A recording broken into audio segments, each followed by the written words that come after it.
Okay, I'm going to call this committee of the whole meeting to order. First, I'd like to respectfully acknowledge that this meeting is taking place on the traditional unceded territory of the Snanawas First Nation.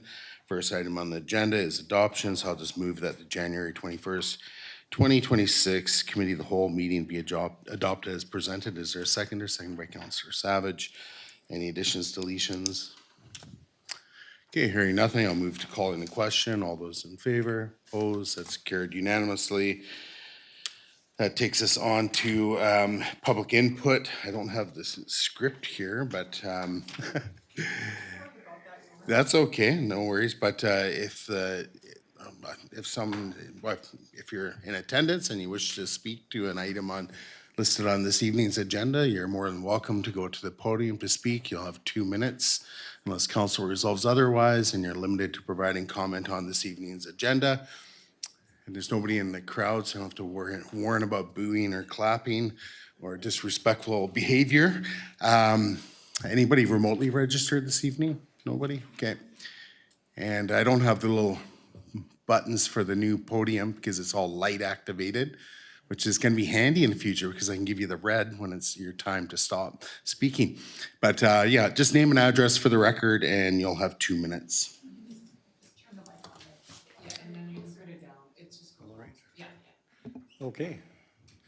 Something I'm not used to, so if I fumble and stumble a bit, please bear with me.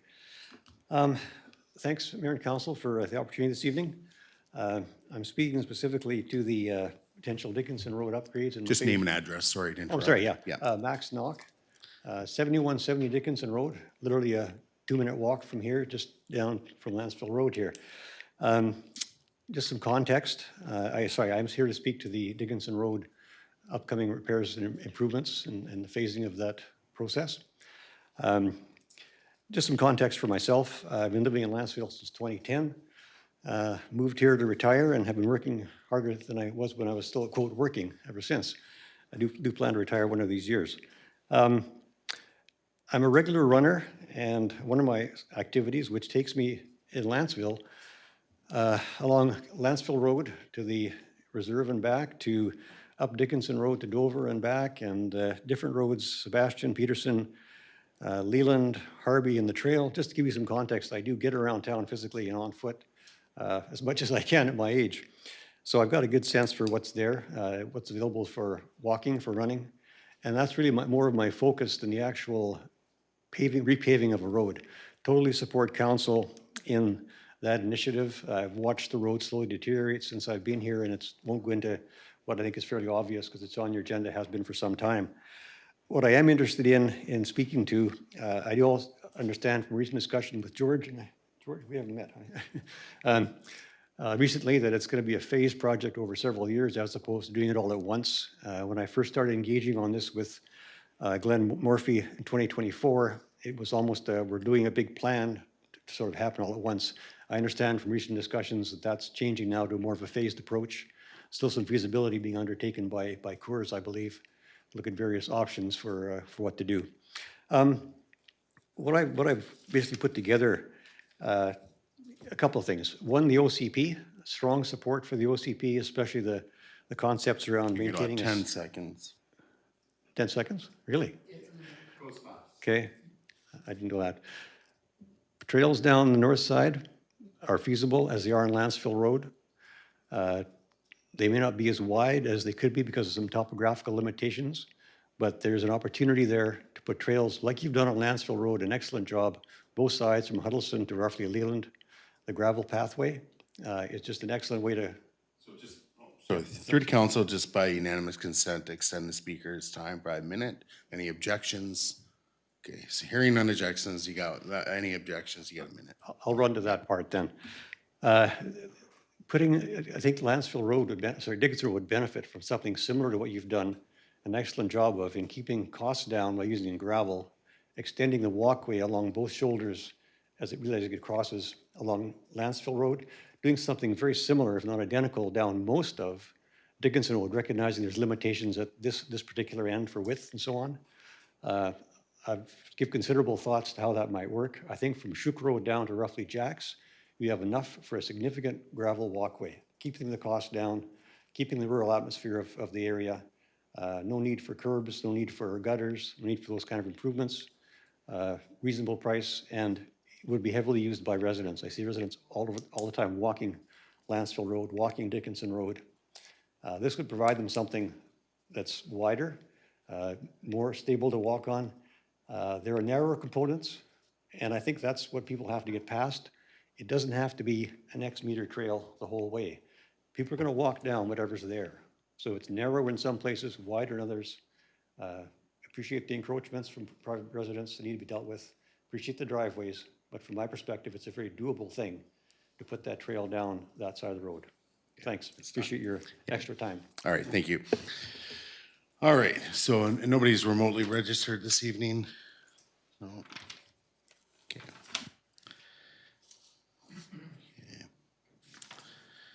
All right, so moving on in the agenda, so we have under unfinished business 7A, we have Councillor Lerner's got to have several motions there regarding community use building B.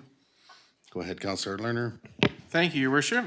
I'll move that the Committee of the Whole recommends to Council that at least 2 public information sessions be held for residents to consider options for and provide feedback about the future of community use building B, and further that these public information sessions residents be shown options for the future of community use building B that contain general information such as potential costs and changes to community use.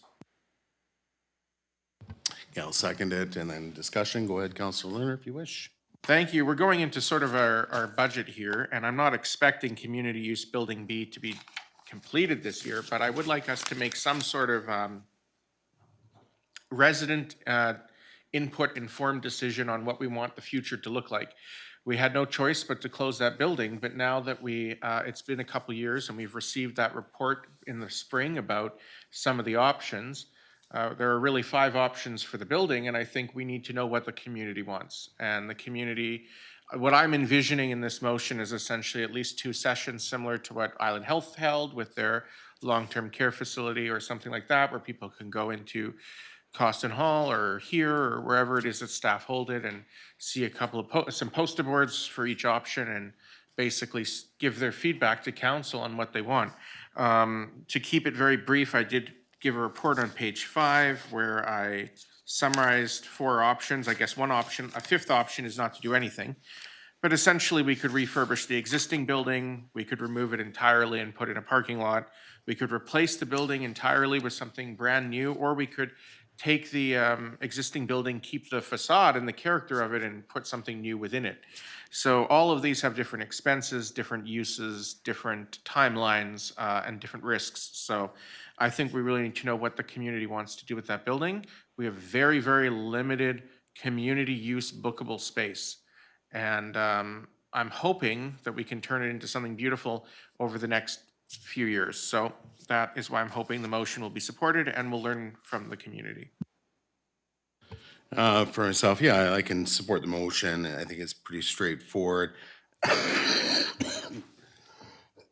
Excuse me, I'm not contagious, just stuff coming up still. Yeah, with respect to options and so on, yeah, I'm really excited to hear from the community about what they would like to see. I don't know what staff will really present except for, you know, some of the detailed information about what we know, and it's gonna cost $1 million to rehab that building if that's what the community wants. But is that the best way of spending $1 million? We'll soon find out. But the more information we can get about informing our decisions moving forward, the better. And yeah, I'll be supporting it. Through the rest of the council, or can we call the question? Go ahead, Councillor Savage. Yes, I would want to amend this to fix it because I want to make sure we have all the options we can think of, and then invite the public for their options, things we may not have thought of. And I want to make sure the information is accurate. So the building inspection we got, it estimates $1,069,000 renovation for approximately a 2,150 square foot building. That's $497 per square foot. And the basic mid-range home building per square foot is $225 to $350 per square foot for a brand new homes. So for the renovation to be that much, we need something far more accurate than that. The electrical, does it need replacing? The roof, if it does, get some exact estimates. I don't buy the estimate myself. And then constructing a new building in its place for the same square footage at $2,238,000, that's $1,040 per square foot. So that makes no sense either at all. So I don't want those costs presented to the public. I want something accurate. And, you know, even a custom high-end home, it goes up to about 500 square feet. So 1,040 per square feet is unheard of. So anyway, I'll make my amendment. It's very simple. It doesn't change much what Councillor Lerner wants. It just to move to amend the motion by inserting right before and further that, after council has approved the options and the information contained therein. After council has approved the options and the information contained therein. Okay, so that's, sorry, suggested amendment. Is there a seconder? Second by Councillor Jones. Okay, go ahead and speak to it, Councillor Savage, and then Yeah, Councillor Jones, and then just to myself. make sure we've covered all the options we can think of, and to make sure that there's a little more accurate, or we approve of the information given, make sure it's accurate. And one of the options that I hadn't heard was to take down the building and have it parkland if it can't be built there. So lots of different ideas. I'd like to explore all our ideas and present them then and make sure we invite the public for their options. They may have some we haven't thought of. That's it. Thank you. Councillor Jones, and then myself. Yes, I think it's important to give very clear, concise information to residents when you invite them into a, session where they are hoping to receive information and give information. So I like this amendment. I'd like to see the options, just laid out briefly, note form in a table with cost and so that they can weigh it, do you want to spend X amount of dollars on renoing, or do you want to just tear it down and have a park, or all the other options that may be somewhere in between. There's even a parking lot option that's been floated around. So I support the motion. Thank you. Okay, yeah, actually, I'll go with that. Director Robinson, and then myself. Thank you, Your Worship. Just to get clarity for staff, because I don't want to take this away and put some work on it and then to have this big back and forth process. I think it's more efficient if council could clarify for staff what the options are that they'd like us to take away and to develop further. I know Councillor Lerner's report has 4 different options in it. Does council want more information about those 4 options?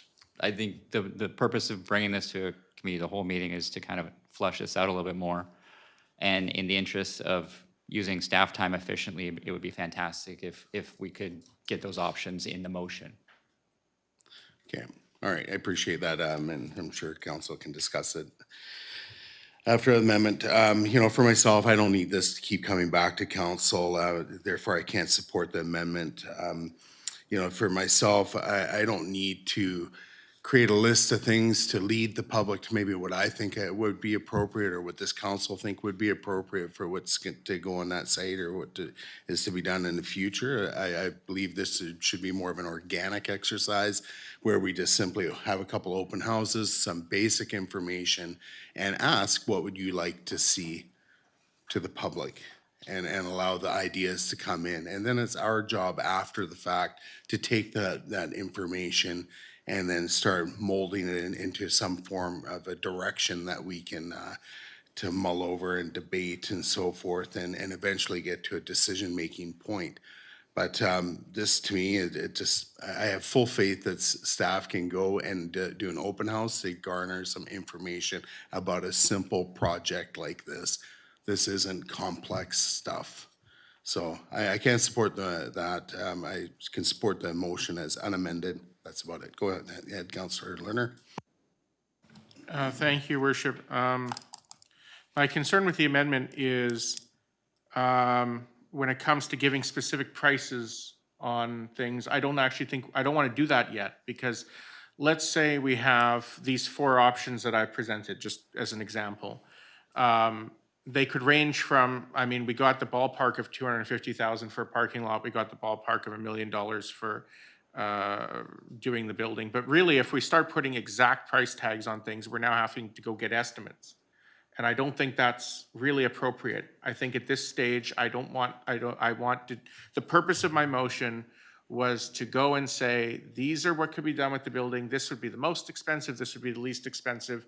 Not to send staff out to have to go get quotes on every single option and bring it back to council so that we can say, we like this quote, we don't like this quote, because at this stage, I don't want to spend the time and the money getting quotes on something that maybe no one in the community wants. And so the purpose of my motion was, like Mayor Swain said, a very organic experience of people in Costin Hall are here looking at, these are the options, and these are the pros and cons of sort of, or like, not even the pros and cons, but this option would give us more meeting space, this option would give us more parking, this option would be the most expensive, this option would take the longest time. But to say, this will be $1 million, this will be $2 million, this will be we now have to start getting estimates, and to me, it's too much, money to spend on that. It could be tens of thousands of dollars to go get these estimates and engineering designs and inspections and anything. So I don't, I would rather not proceed with the amendment, but I'll respect council's will. Okay, Councillor Jones, and then you're likely to call the question. Yeah, I think, Councillor Lerner, you're taking it a little bit further along the hammer out the exact pricing than what was in my mind. From my perspective, when somebody who isn't sitting in the room like with the expertise we have around and they see something, they may not have any idea what the cost is. And the fact is, cost needs to weigh your decision. We just don't have the luxury of going, oh gosh, everybody in the community wanted this. Too bad that one is completely unaffordable when that information could have been out there beforehand. So I think it's pretty easy to say, exact price unknown, likely between this number and this number, just to give people a little bit of an idea how the cost might weigh into their decision making. And if you bring people in an organic way, you can get all kinds of ideas that are, just not worth staff's time or our time to look at. That's the risk that you run. We as a council and staff, we're here to do a job. I think we're capable of presenting the community with some options that are all reasonable, different prices, different, wishes satisfied by the options, but we can narrow things down a bit. In fact, we have already done so, as there has been a motion for a parking lot, there has been a motion for, or not a motion, but there's been discussion of renovating, there's been discussion of tearing it down. So we've already engaged in that process. So those are the reasons that I do support the motion. I like the amendment. I like what Director Robinson said. Give us a little bit more direction so we're not out there, giving specifics on, dozens and dozens of, organic options, which, may be the situation we're in if we leave things that undefined. Thank you. And just as a point of information / clarification, the previous motion around the parking lot was not as to tear down the community use building B. It was as a continuation of the village core improvements. So just to make sure we're dealing with fact here. Anyways, I'm going to call the question on the amendment, unless Councillor Savage, you got new information? Yes, that's not the intention by amendment. Was I don't want specifics given. So if these prices that we got in the report are not going to be given, that's fine with me. If it's just general, first blush look at what people might want. I just don't want these republished, these prices. I don't think they're accurate. So, and also I thought it would be best to have a cow meeting on this. We'd asked for that before. I think Councillor Lerner brought it up, to have a cow meeting on all, both spaces, Costin Hall and the church. But anyway, if that's not in the cards, I would still like to add to this, so that we have a empty with a church. But anyway, I just thought there's no downside to showing us what's being presented at the meeting, so it doesn't take any time to show us beforehand in case we see some things missing and so on. But don't focus on the price. That wasn't the point of what I was saying. Okay. Okay, I'm gonna call the question on the amendment. All those in favor and opposed, Mayor Swain's opposed, Councillor Lerner's opposed, that the amendment carries. So we're back to the main motion as amended. Anything further? Go ahead, Councillor Lerner, and then Councillor Savage. Thank you. It looks like the staff are looking for some more clarity. So I'll just amend the motion by inserting where it says show after the words community use building B in the second half, where it says residents be shown options for the future of community use building B. I will insert there, including the 4 options presented on the January 21st, 2026 Committee of the Whole agenda, as well as Parkland.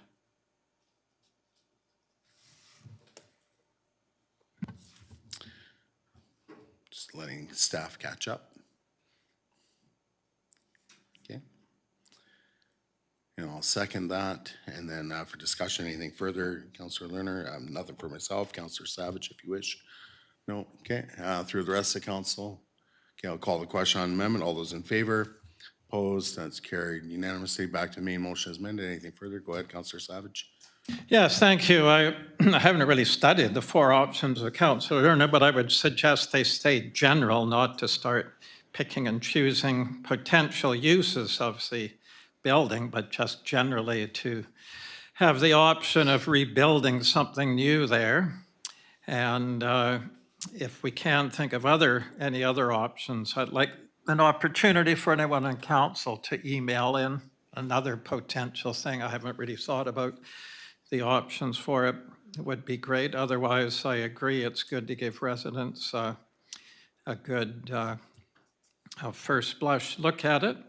And I think if it comes up, people saying, well, how do we know if we don't know the price, what it's going to be to renovate and so on? I think the best answer to that would be that it's going to be a fair amount, not too far off what it would be to replace the building. And that's from my experience of seeing so many of these old buildings that generally the idea can be to take them down. I noticed there's one at the bottom of Harper Road that's been completely taken out as opposed to fixing it up, adding on to it and so on. So anyway, I'm fine with it now the way it is, and hopefully if we have any other ideas, we can send them in. Thank you.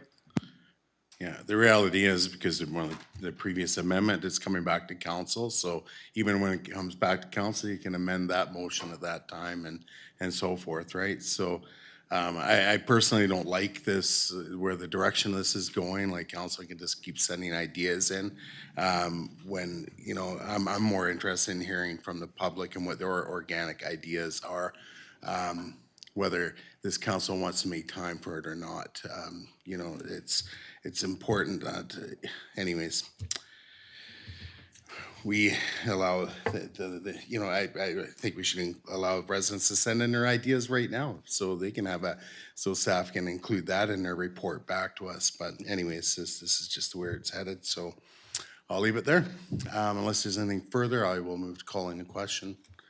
Yeah, sorry, yeah, no, okay. Just after you're done, I just had a quick comment about the building. Sure, I will move to call in question. This is on the amendment. So all those in favor, opposed, that's. I thought we had another one, did we not? Oh, yes, sorry. yeah, we have another amendment. Yeah, we do have the other. Yeah. Yeah, I'm so sorry. yeah. Yeah, we don't even know what we're doing now, so here we go. Call in question on the amendment. All those in favor? Well, I'm calling the question on the amendment. Actually, can we have it read back since we're lost? I'm going to start from and further that where we had the First Amendment. And further that, after council's approved the options and the information contained therein at these public information sessions, residents be shown options for the future of the community use building B, including the 4 options presented on the January 21st, 2026 COW agenda, as well as parkland that contain general information such as potential costs and changes to community use. All right, so that's what we're voting on. That's our amendment. All those in favor? Opposed? Norton Mayor Swain's opposed. Carries. Back to the main motion as amended twice now. Any further amendments? Okay, I will move to call in question. All those in favor and opposed? That's carried unanimously. All right, so Councillor Lerner, you have a second half there, if you wish. No, thank you. I realize based on the discussion that just happened, it's probably premature, so I don't want to get into a debate on it now. I'll save it for when we get the options back. Thank you. Okay, all right, so moving on, we're under 8, new business. Sorry, can I Oh, say yeah, something? Yeah, go ahead, yeah. apologize. So staff was just wondering if it would be okay for us to put up plywood so nobody breaks into the building, just to protect it. And just kind of wanted your feedback on that. We think it would help protect the building so no one breaks into it. Yeah, okay, so I'll comment first, and I see Councillor Jones has her hand. So in terms of, you want a recommendation from the committee to council, is that what staff's looking for?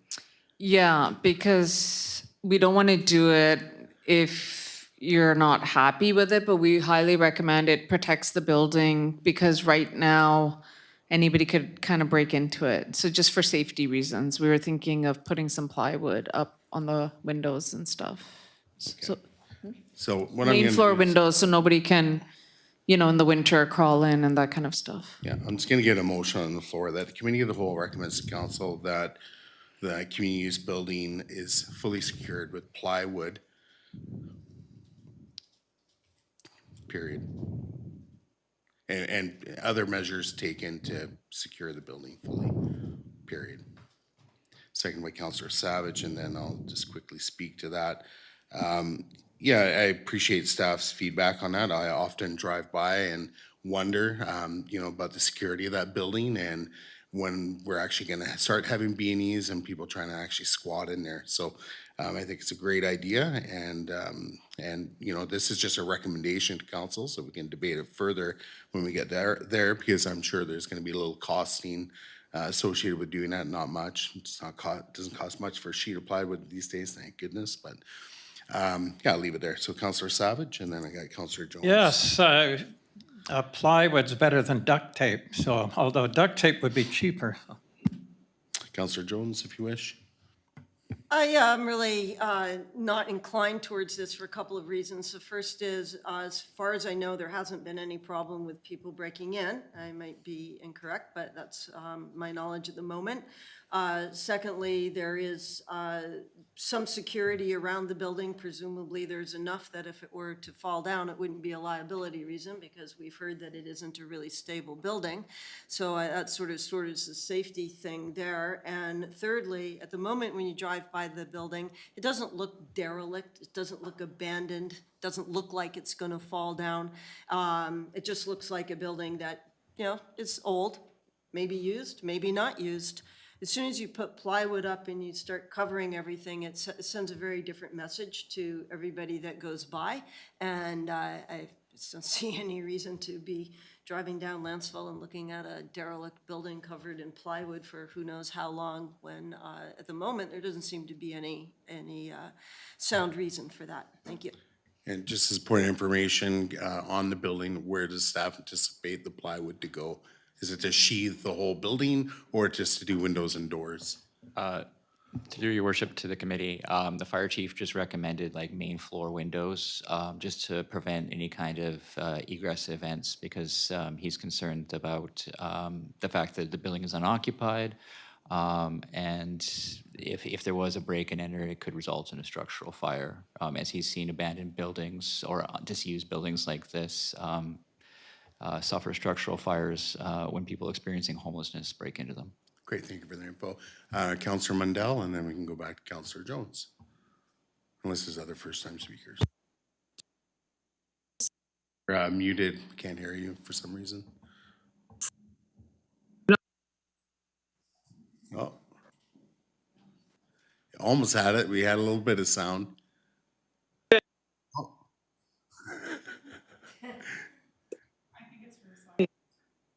is. Do you want to call CEO Lasher? You can just do it that way through the microphone.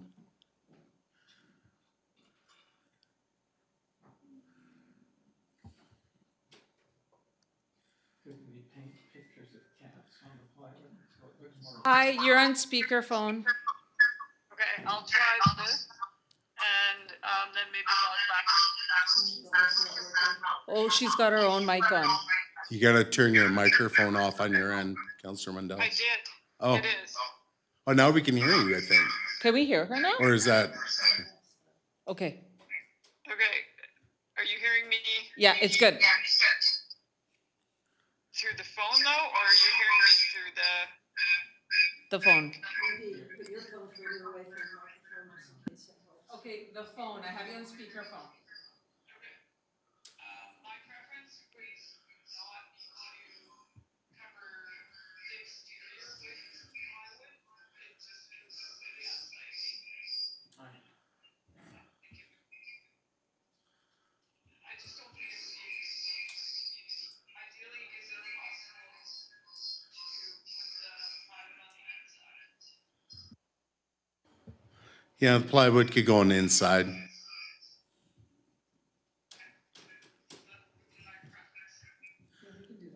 Okay, Councillor Jones? Yes, that was exactly the point I was going to make, to ask staff if the plywood could go on the inside, because that's, I think, makes everybody happy. Thank you. Can I hang up now? Are you good, Rochelle? Yeah, we'll just. All right, so again, this is gonna come back to council, but as this is a recommendation, so. Yeah, Councillor Savage, if you wish. Yes, this is just a quick important point, but there are insurance implications through chair to staff. Has the insurance company been informed the building is vacant? Yes, it sits on our sheet is vacant right now. Okay, thank you. All right, I'm gonna move to call in question then. All those in favor and opposed? Yeah, Point of information or What's your privilege or something? Sorry, but are we voting on the motion with an amendment to have the plywood on the inside, or just voting on the motion and then we make that amendment after, or? well, I what? think staff has the direction to just put plywood to secure it. Okay, thank you. All right, I'm gonna move to call in question. All those in favor, opposed, that's carried unanimously, I believe. Okay. All right, so, there we are, we're done with that. So moving on to 8A, so, Director Sepola.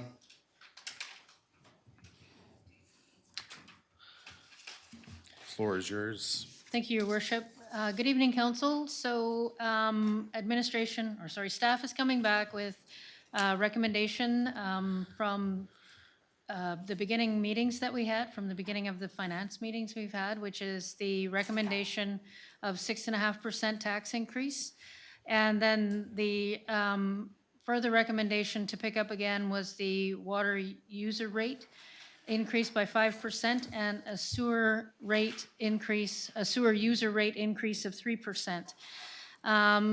Staff went through the budget and heard from council about different percentages that they were thinking of. I have included a chart in this report to show the impacts of the 6.5 along with the 5 and 3% increases respectively, as well as council had already given direction for a 5% increase on solid waste collection, which is garbage, recyclables, and organics. And that is included in council's package. Administration is still recommending 6.5% tax increase. We are recommending this increase for a couple reasons, and that is I have a late item that I sent through to council, which was the summary. If I could refer you to the summary, it was a green page and a blue page and an orange page. Do you, like it was The three charts. the three charts. The three charts. Yeah, so there were three 3 charts given to council? We emailed them. What, we didn't get paper copies? No, we emailed them. If you want, I can make copies right now. Yeah, I can print them. the iPad. Okay. I'll go get it. Go for, can you print it downstairs? And I'll go Yep. grab it. And then I'll make copies. Does everybody Yep. want a copy? I already printed a copy. I'll, Do you guys want copies? I just need. Yeah, I'll Okay, get, I'll go grab it. okay. I'll go grab it. It was the three documents I emailed you a couple weeks ago. I do not have a copy. Okay, I'll. Okay. I've never seen it. I'm aware of this. This is the problem that email threads. What's that? Yeah, but as soon as somebody says something on an email, the email, that original email disappears. So to be checking the emails becomes a bit of a aggravating process. You don't know if you're looking for something. Okay, I'm just gonna call for a recess, so it's 6:41 right now, so we'll do a 5-minute recess, 6:46. I can also bring it up on the screen if you like. Because I'm assuming that Councillor Mundell doesn't have them.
Director Sepola, is there anything further?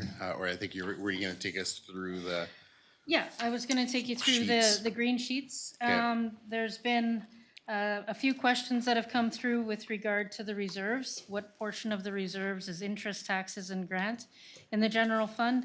That is down at the bottom of this document, of this document here. yeah, page Looking 1 of at 3, yeah. One I just gave you. Looking at the first page, you can see in there that the interest was reduced by 36,000, and that's because I'm anticipating with the interest falling back during this last few Bank of Canada announcements, that that being conservative, adjusting for the interest would make sense at this point. And so you can see the transfers there. And BC assessment data came through, so going back at the third line from the top of the general fund, the green highlighted page, BC assessment data is through. We're actually around 41,000, but that is their first preliminary number, so I'm just hedging it a bit by saying 33.8 is what I'm accounting for as new construction tax collection.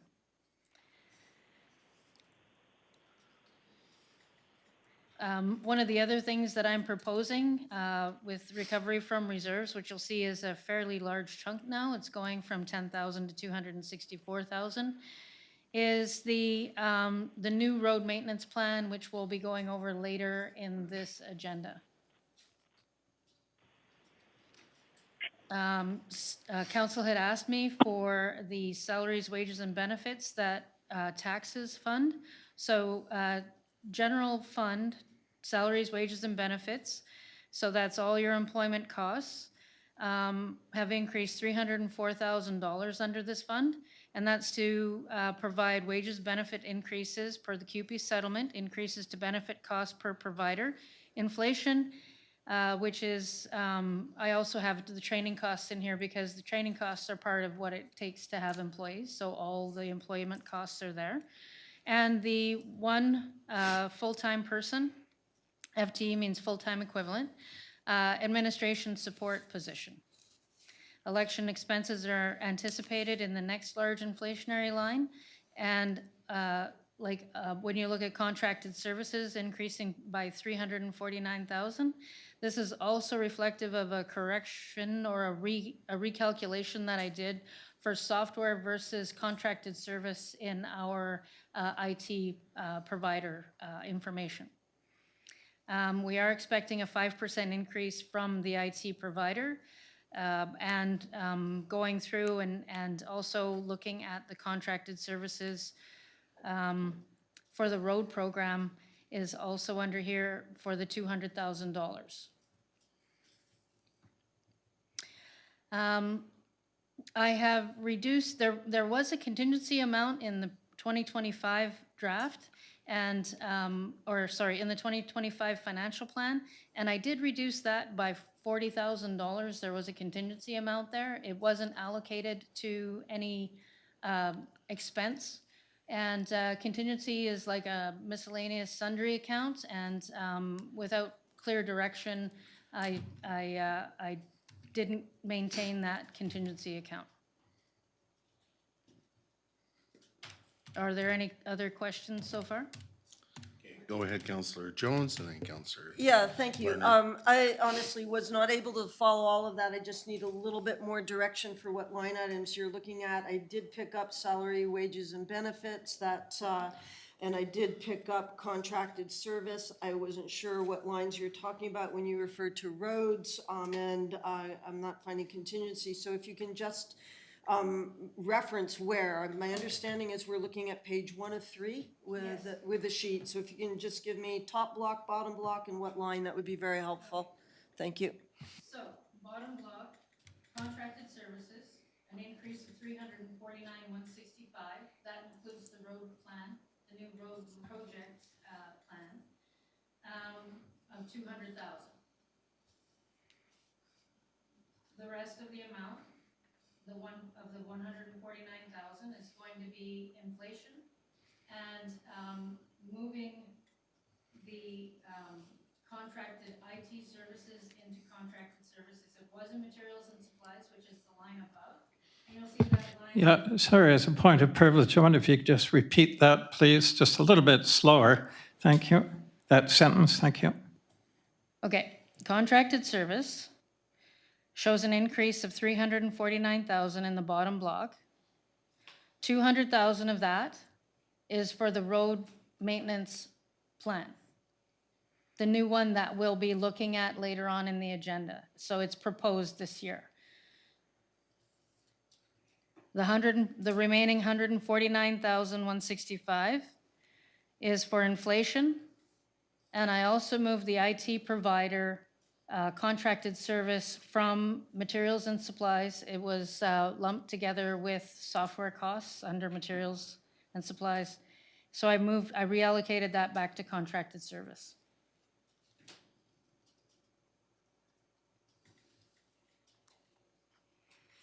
Yeah, go ahead, Councillor Lerner. Just a couple questions. So first of all, when it comes to the contracted services, the IT amount, it was basically not an increase, it was just changed from one category to another. But One there would be a category- 5% increase. There will be based an on- inflationary increase on that as well. Right, there'll be a 5% increase, but but for the main part of it, it's just being reallocated from one spot to another. That's correct. Okay, thank you. And then the Other expenses. other expenses, yeah, and then the wages, benefits, I understand that, and I just want to make sure, because that this dollar figure includes, I understand what it includes all of QP, all of exempt, Yeah, but it also includes all of our benefits packages, correct? and then it also includes all of our training, Yeah. and it includes the proposed new position that if we don't approve, the 6.5 would be taken out of that. Correct. We would Okay. Okay. eliminate that position. Thank you. And just a procedural question, if I can ask. Just on this agenda, we have two motions for the budget. Under this item 8A, we have the 6.5%, and under my motion is under 8B. Just procedurally, can one be moved in at either time, or does it have to be that we deal with one first and then the other? I'll defer to Delsey for that one. Thank you. Thank you, through your worship to council. So you're talking about the motion you have after these first three. So I think we can decide in what order we want to consider these motions, how it makes the most sense after the presentation has been done. Great, thank you. And the contingency amount was under other expenses, which is in the bottom green block. You'll see that other expenses was reduced by $45,962.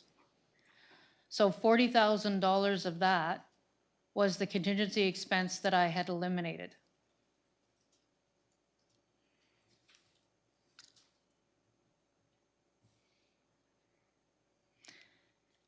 Councillor Jones, did I make that more clear for you? Thank you very much for asking. When it's my turn, I have a couple more questions. You did answer the ones I had. Thanks. Thank you. Is this a good time for questions, Director Yes, Spoll? on the Okay. general fund, yes, Go please. through council, Councillor Savage, and then I guess Councillor Jones. Okay, thank you. So taking them one at a time, really need a breakdown on this. So we've got 304,003. That's one lump sum, and it's under salary, wages, and benefits. So do we have the dollar amount of the extra for CUPE's new contract this year?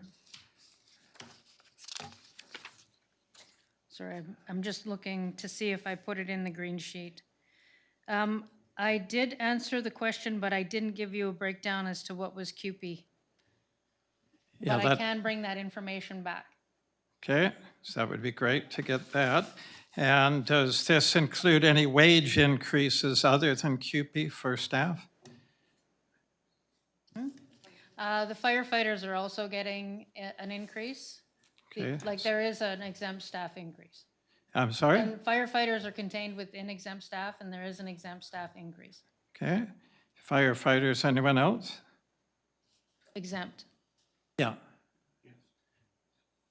yeah. Yeah, no. Anyone beside the firefighters on exempt staff that's getting a wage or benefit increase? The benefits are going up for exempt, and there is an allowance in there for exempt staff. For And- the, Yeah, sorry, I couldn't Exempt. quite hear you there. The computer's blocking it. okay, here, just let me move the mic to the other side, because I'm kind of There we go. at cross Thank you, yeah. purposes. Okay. Yeah, so there is increase, there's an allowance in there for increases to exempt staff, all exempt staff, to be more specific. Okay, and what are those increases? So every year we've gotten what's proposed for each staff member? Point of order? What's your point of order? Just if we're going to go into specific positions, then we have to go in camera. Well, we're just, I know Yeah, that. but I'm asking generally. So there are, and that's both for wages and benefits? Well, benefits went up because benefits went up, but And what about wages? wages did go up. I'm sorry? Yes, wages went up as well. Okay, if that's, Yeah, I think, hold on, Councillor Savage. I think if there's a pool of money that is going towards exempt staff raises, that can be in an open meeting. But we can't get into talking specifics, who's getting what. That's, yeah, that's where we must go in camera. But even then, that would be inappropriate because it's not our business, it's our CAO's business to allocate where the monies go. So, do we have an amount by any off chance to answer Councillor Savage's question with respect to the exempt staff It's just, pool of money Sorry, go ahead, Sia. minus benefits? I can provide that information, and yeah, we're just moving around the money from the Director of Public Works and different changes in Public Works. We're just moving the money around. yeah. Okay, thank you for that, because that's unprecedented and that's new policy you're stating, Mayor Swain. The precedent set is that we have never seen a wage increase for any staff without us knowing about it and approving it, but that's in camera stuff. So before I could speak to any of this, I'd want to see what's up there, and that's no judgment intended. That's just simply how we've done it every year. It's our job to provide oversight on the budget, and we've never seen that done before. So generally, we see what the proposed increase is, and the benefits that's of interest too, to see what their increases are, but it's just important to know that. So anyway, thank you for that. And so basically the 30403 is the CUPE increase, increases for and benefits for exempt staff, including the firefighters, and a new position, just one new position. Is it of a temp, or at least of an admin assistant? Okay, thank you. So that's that breakdown of that. And the 349,165, is that Sea to Sky, who is still our IT company? they currently are, yes. But that contract expired. So I'll be looking to do an RFP this year. Right now, I'm working through the 5% increase with them. So that's part of our contract negotiations, so. Right, okay, and and they're looking for a 5% increase, Sea to Sky? That's correct. All right, and I'll just briefly mention it now, but not until we go through the capital, or at least the operating cost list there, but with the, it happened 2 years, this is the second or third year now in a row where the fees, or I think of maybe last year it happened in the last year's budget, but the licensing fees for software did an enormous increase a couple of years ago, and now it's almost up to it is up to a full-time QP office staff just for license fees. So I'm having a real problem with these huge increases in Well, license. It's like a well, licenses, you're pretty much going to be a price taker. Like licenses for Microsoft are licenses for Microsoft. You need that. And licenses for all the software products are what you need. But what we're paying for Sea to Sky right now, including the 5% increase, does not amount to a full-time person, including benefits yet. So it would be probably a 0.5 at best. Yeah, and what are we paying Sea to Sky now? It was in the neighborhood. It used to be combined with license fees, what we paid them, and it was starting to get up to, 120, 40, that sort of thing. Under the current contract, it's $150 per user per month. 150 per hour? Per user per month for support. 150 a month. Per user per month. So when people aren't here, I take people off and I push people on and stuff like that. It depends, if there's a vacant position, I say there's a vacant position, don't charge me for that because that position is not here. So it goes up and down. Yeah, okay, well, we can look into that more in the operational sheet there, but, and then the one that's being counted in this one is the one you had mentioned, I forget what it was, that was being transferred into this, that's moving the IT provider into this. And so I'm just curious what amount that is roughly I can look that up. that makes up this 349? And so it's not an increase in our expenses, it's just reallocating to another reserve, eh? Well, there's that and the increase, so. And a I'm just fee gonna go increase, and right? check it. Okay. That's under general. And then, oops, sorry.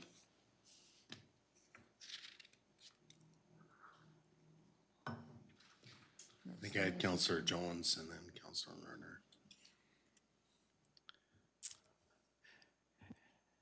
Sorry, I'm just looking for it. Yeah, if you can't find it, you can just email it at your leisure. So I'll no email it. problem. I'll Thanks just very make a much. Counselor Jones? Thank you. Just like to follow up a little bit more, pretty much the same numbers, looking at staff wages and benefits at the $304,003. How much of that is the proposed position for FTE administrative support, please? It's just over 90,000, including benefits. Thank you very much. And the other question I had, CAO Lasher made a comment about the staff increases, distributing something about includes Director of Public Works. This might be in-camera information, but I did not catch the meaning of that and would appreciate the details at the appropriate time. Yep. In camera, thank you. Okay, Counselor Lerner? Yeah, just two quick comments, or maybe three. I just want to first talk about licensing fees. I think we have to recognize that every single time we have a computer or a phone or a software program on our website, that's a licensing fee. Doesn't matter who our provider is. It doesn't matter if it's in-house or Sea to Sky or who. The licensing fees are required. So everyone who uses that software, that's a very unfortunate reality of what we've gone into in the world with software is that that's just a thing.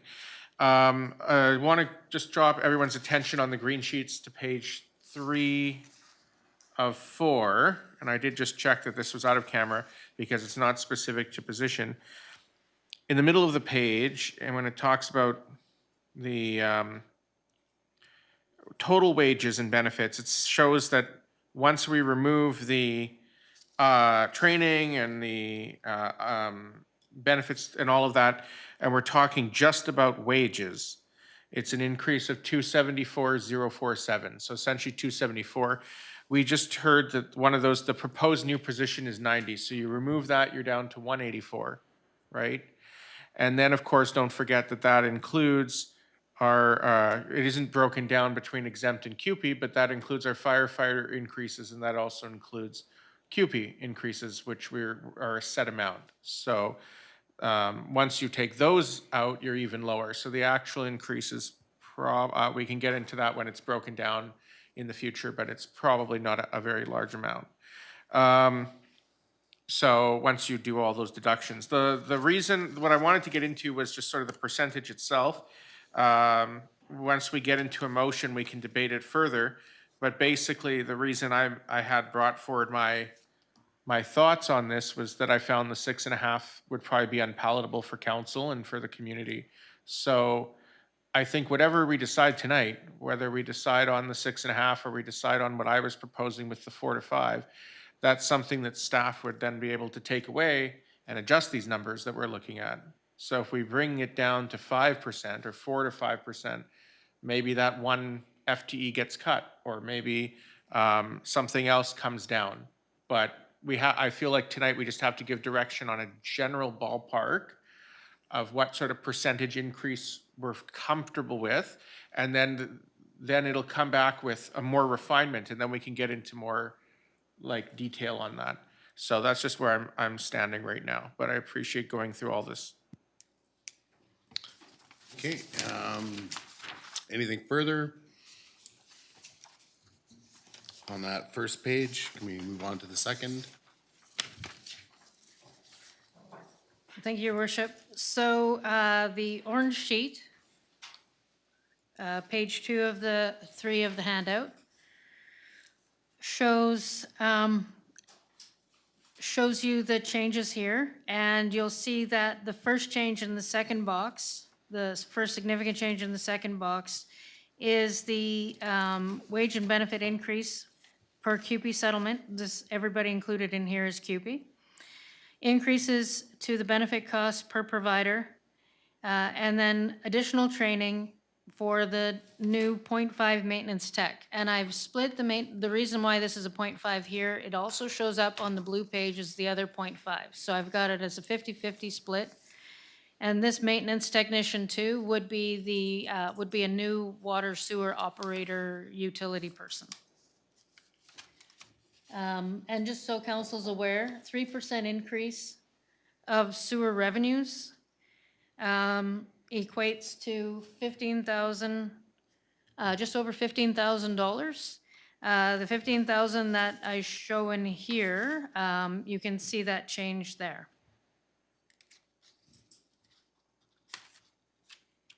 Yeah, go ahead, Councillor Lerner. Thank you. 2 questions. So if tonight, for example, one of the motions is to direct the increase of sewer by 3%, if, let's say, we approve that, or the committee recommended that, let's say, the 15,000, that's the total for all sewer users in Lantzville. That's yeah. Yeah, that's everyone who is connected to the sewer. Okay, perfect, thank you. And then this water and sewer technician, that position, if it's approved, would be funded entirely by sewer and water fees, not taxation. And Correct. only those paying sewer and water fees would pay for that position. Correct. Okay, thank you. Any further questions? Councillor Jones? Yes, thank you. So on the orange sheet, salaries, wages, and benefits, is this a breakdown of what we saw on the previous page? Or is this in addition? It's included in the green sheet. Thank you. I was hoping it was. I also want to note that even though it's suggested a 3% increase, the reserve contribution is being reduced by $70,919 simply because of the changes, the $91,000 addition to the wages, benefits increases, and because it's only partially funding that amount. It's always more palatable to go up by small chunks than large chunks. If we were going to increase the sewer fees to fully fund the change, we'd need a 15% increase. Okay, Councillor Savage? Yes, thank you. So to be clear then, this 91,847, that the way to pay the previous pages, 304,000. One of the ways to pay that down is by charging sewer users 91,847. Is that the idea? No, the 304 is what's funded through taxation. We're just looking solely at the sewer fund right now. The 91,847 on the orange page is all funded with the revenues from the sewer utility operating fund. Right now, the revenues are 747,000 in this budget cycle, in the 2025 budget cycle, proposing to move to 764,735.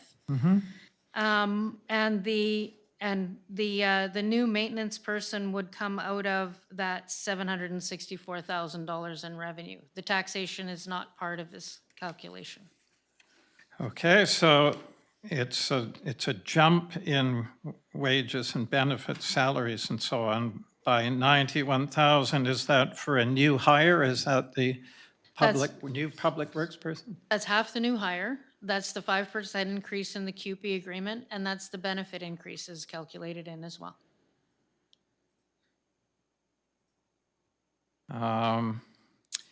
Well, first of all, is there a new hire in public works being proposed, the Not in public, well, water technician? the water technician is funded by the sewer fund and the water fund. Okay, so this increase is to help pay for the new position that's being proposed? Yes, part of it is, yes.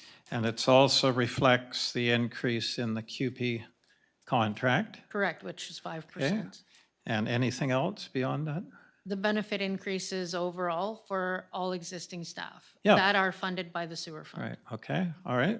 And then just to back up, I just wanted to comment, please, that when I was saying the precedent was for us to know about these doesn't mean that we're opposed to exempt increases and so on. It's just generally we have to see what they are before we approve, that's all. So I didn't mean to say that we were not approving them or we're against them. It's just the precedent is we've always seen them they always come to us for approval. So just wanted to make that clear. All right, thanks very much. Thank you. Councillor Jones? Yes, thank you for bearing with me. I was needing to look at this a slightly different way, and I need to know if I have been correct and fair in this analysis. I took the $304,003 salary, wages, and benefits, which includes exempt and QP, and I subtracted, just because it's proposed at the moment, the $90,000 for the new FTE administrative support position. And then I subtracted the 91,847, which is the QP portion of those wages and benefits. And I'm trying to get an idea Hold what on, Councillor the, Jones, I'm gonna stop you there because I don't believe that is correct. Yeah, But I'll is it let our not? director Thank correct you. this, because that is separate, like water and sewer are separate. And that's where that position, the technician would be funded. Councilor Lerner asked and the question, it's already been answered. And then it was answered again, right, through Councillor Savage's question. And now we've really got to make sure we understand this as a council because sewer and water are self-funding. And if there's positions arising from either sewer or water, they must be paid for by sewer and water fees. That's correct, Your Worship. thank you, then, I see that position, though, listed in the line on the orange pages, which corresponds to 91,847, so you're saying the maintenance technician 2 portion of that 91,000 plus is actually also in another item? Yeah, there's 0.5. Next page. Yeah, there's On the 0.5 next page. there, So and then there's what- 0.5 in water. Thank you. Do you mind telling me what that number is, so I don't take away I don't take away the full 91,000, but 800, I should just be looking at that number minus the tech position? Just as a point of clarification, if I could help the counselor, what number are you trying to calculate so that I can maybe help you Yeah, with yeah, that? thank you. I should have said that first. I am trying to establish what the increases to salaries, wages, and benefits are for 2026, not including the FTE, administrative support position, not including CUPE, and also not including this maintenance 3, which is CUPE, so. Okay, Yeah. you wouldn't be able to get that through these numbers. What I'll do is I'll have to create a different chart for you for that. If you want to see CUPE separated from the exempt, I'm prepared to supply that to you. And I can get that to you, back to you on the green sheets if you'd like, or I can prepare an additional email that explains that. Thank you. I would like that very much. And you Yeah. want the CUPE and the exempt separated? Yes, please, and Okay. the explanation as well. That's really helpful. Thank you. Okay. So through to council, anything further on the sewer operating? Okay, moving on to water operating. Director Sapola, please, Okay, thank you, your worship. waiting with bated breath. Okay, starting in the top, on the blue block, the amount that you see under sales and service is only reflects 2.5, even though I'm suggesting it's going to be a 5% increase, because after looking at the revenue performance for this year and for the previous years, we haven't been achieving revenue. So I wanted to adjust that number back a little bit and make it a bit more conservative. In fact, we do, and in a lot of ways, it speaks to water conservation overall. When you don't achieve revenue in your water, it just means that people aren't using as much as you'd anticipated in a lot of ways. I have asked to start a new program. I had a long discussion with with our current operator, just to talk about leakage. There's a number of things that we can be doing to conserve water, and I'd like to enter into those with him. But the performance of the sale of water has not been, like, even looking at the last number that went out, the billing updates, which are in the detail, we just aren't there. So I was a bit conservative in estimating the budget. So that's why you'll see that I only have an increase of $18,757. Penalties were pretty much on par, so I just did a minor increase there. Salaries, wages, and benefits, you'll see that there's a $47,000 increase here that represents the 5% increase in the CUPE settlement, increases to the benefit cost per provider, additional training for the new maintenance tech, and a 0.5 maintenance tech. You'll see a large jump in there's 15% in materials and supplies. This is materials for the most part, to replace non-TCA assets. By non-TCA assets, it's the small tools that they have that are under $10,000. There were a few that were mentioned. He needed a couple very specifically to assist in valve turning, and there was another one that I can't quite remember off the top of my head right now. The contracted service amount, there's a preparation of reporting for license requirements, a reservoir inspection and cleanings to be done. Reservoir inspections are on a 5-year cycle. Cleaning is supposed to be done anywhere from 7 to 10 years. These reservoirs require cleaning, and they'll be doing that through a cyclical, I believe they're going to be doing 2 this year, and as time allows, they're going to be doing the other ones as well. So that's why this has a significant jump up to $121,000. The interest contribution was to bring it into alignment with the policy. The policy states that 90% of the interest earned will go toward the reserve contributions, so you see that changing to $57,000. Before, there wasn't anything budgeted there, so I was just bringing that into alignment with the policy. And then the reserves do drop off, and this reserve contribution comes from sales and user fees from revenues above. And so the reserves do drop off due to the larger increases that we're seeing. Some of these are one-time projects. So, for example, once the reservoirs are inspected, this won't occur again until 5 more years. So these are one-time items, and they only come up every 5 to 10 years. But you will see a drop in the contribution to reserves of the 229,087, which is 42%. Any questions? Counselor Lerner? Yes, thank you. Just two questions. One was these increased items, these are regulatory requirements. Correct. Okay, thank you.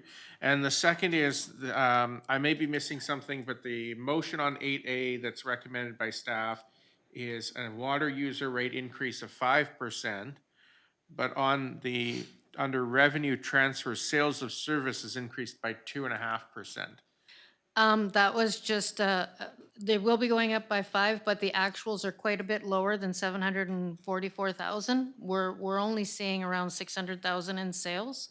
So I was trying to be more conservative. Like, in actuality, when I look at that number and I look at the trend, I don't think $763,000 is achievable either. You know, we have fixed costs in this department.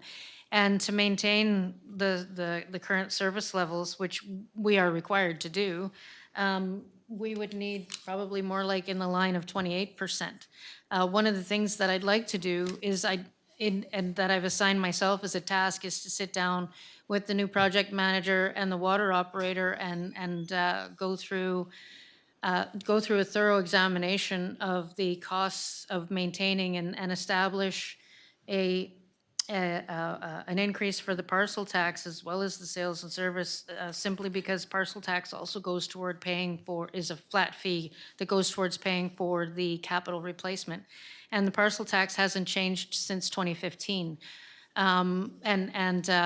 You know, where there's a lot of discussion, but an effective analysis has to be done so that it can stand up to examination should it be challenged. Yeah, So in other words, just to make sure I understand, the 5% increase is the break-even point. And we're required to break even, in other words. We can't charge more or less than what the user amount indicates. Is that correct, or? Well, it's council's discretion as to what the user rate should be set at. And currently, the user rate right now is at a 75 cube. You get up to 75 cubes, and then we charge you after that. Most people run under 75 cubes. So it's examining the rate schedule that we have. Maybe that's a bit too generous. Maybe it needs to be 50 cubes. And then, or maybe it just needs to be metered from zero, and from the first cube that you burn, you get charged so much money.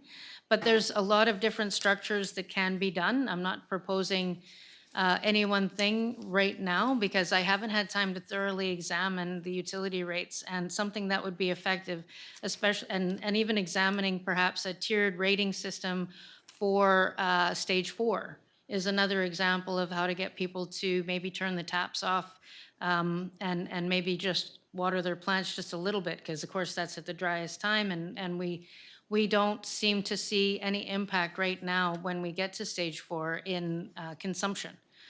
As a matter of fact, it's gone up a couple of times in a couple of different years that were noted to me. In looking at stage 4, how we maintain our water reserves in stage 4 without going to Nanaimo water.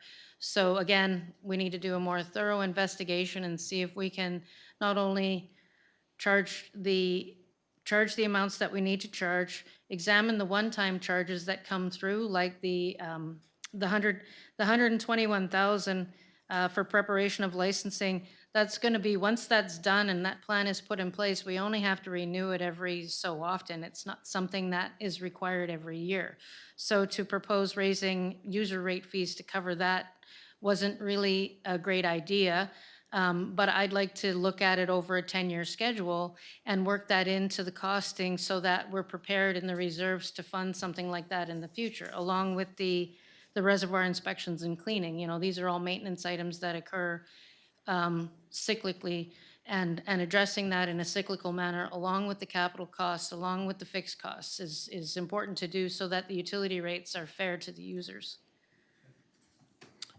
Myself, and then Counselor Jones, and then Counselor Savage.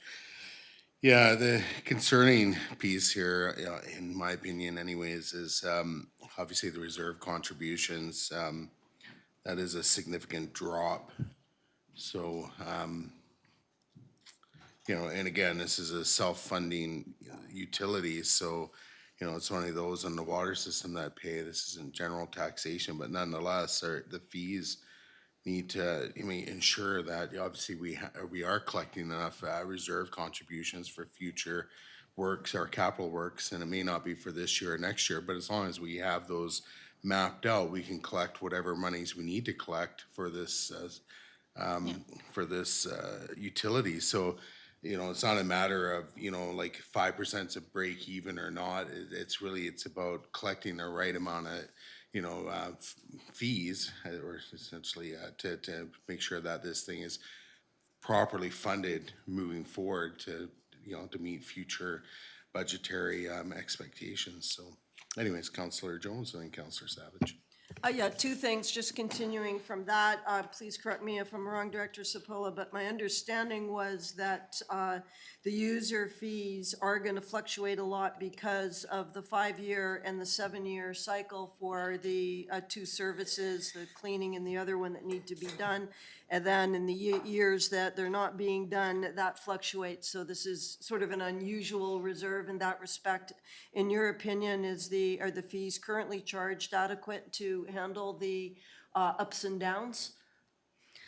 I would say that if we achieved 763,000 as planned as in the 2026 draft, which, like I say, the fees that we've collected since 2025 are we haven't made 600,000.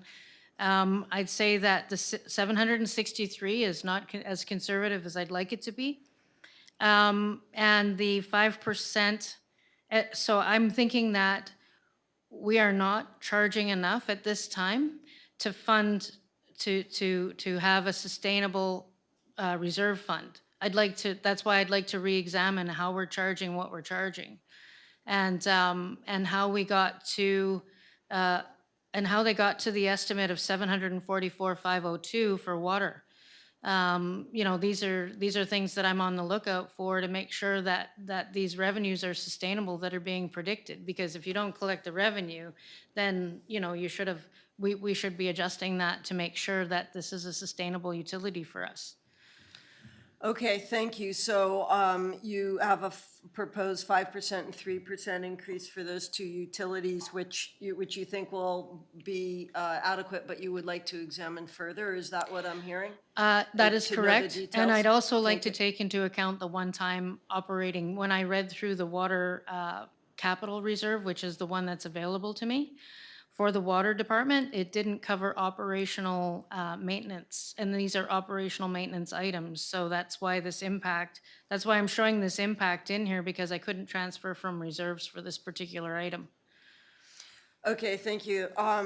Just another little section of this that I wanted to talk about, if you don't mind, and it's respect to the comments around stage 4 water restrictions and not seeing that during stage 4 uses are necessarily going down and needing to get a handle as to why that is, where the water's being used. There were comments that came in about lawns being watered, and I wonder if we can approach that through more the way of education as well as the way of investigation, to encourage people to embrace brown lawns in the summer and not do the watering. And if the two measures, the education perhaps through the community update and the investigation, might give a better idea of how much of the usage is due to that. But the other factor on my mind is that we are in a community where many people do have fruit trees and food-bearing gardens, and they do need to be watered. And it, in my opinion, isn't really fair to people who are producing produce and food to be penalized for it with, finding that they've been jumped to a much higher water rate. So I'd just like us to keep that in mind and see if we can address that as well when we are going forward and analyzing this, so that those people aren't penalized. Thank you. Thank you. Okay, so with this also, I just mentioned there's the parcel tax too, which has no water parcel tax, which hasn't gone up for a long time. I think it's 325 or 355. Yeah, And 2015, yeah, that was the last time it was Is it? Yeah. increased. So 315, okay. So that's something that's supposed to be, Just point of information, it's $355. That's the parcel tax, and it has not been adjusted since 2015. Just so everybody has the right information. okay, so I guessed right, it is 355, and the 2015, it hasn't been raised. And that's, we were told quite a while ago, that was for capital expenditures and so on. So that would be good. And the other aspect to this is the connection fees. We collect them generally with the idea that they help with the water system and so on when people buy into it. But when they're sitting in a reserve not working, that's something we discussed at the last meeting. So we can revisit that too to help out with the water, because it's such an important utility in Lantzville. So with saving water, I think education is a good thing. I don't think people have ever been told that if you use too much water in the summer, we all pay more, because then you were forced to supplement it with Nanaimo water. So that's something that they should realize as well, that everyone pays a price for it. And if I could just have a breakdown, please, of the contracted service. I heard you say reservoir cleaning, that's only around, I think it was 20,000 or something, I forgot. But what's the breakdown of the contracted services again, please? Who's involved in getting paid and so on? Thank you. Just let me get that for you. So it's a fairly long list, what contracted services is. Oh. Like you'll have your advertising, auditing, legal fees, bank, contract for solid waste collection, which is actually in the general account.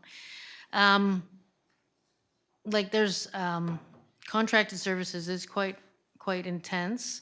Membership subscription, postage couriers, vehicle collection system maintenance, which is at $19,000 right now, because that's part of the, oh, sorry, that's sewer. I was like collection system, Yeah, oh, that's I'm sewer. just, sorry to interrupt, I'm just basically wondering why it's going up 122%?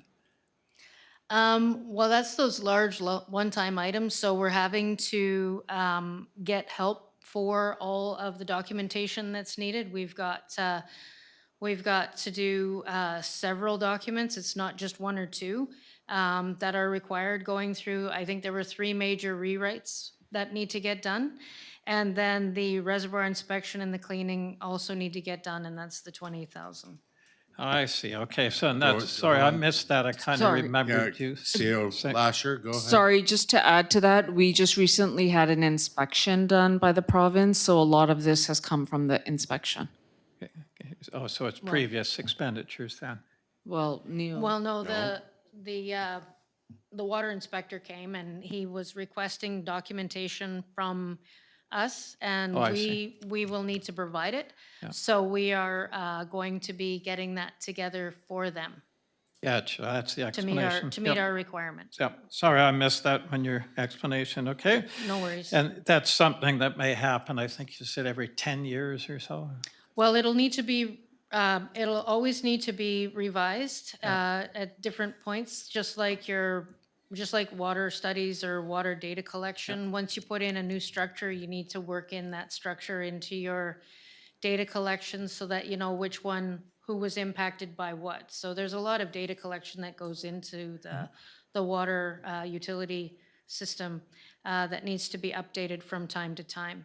Yeah. So we did increase We did do an increase in engineering, for example, of $50,000 because we'll need their support to write up the documentation.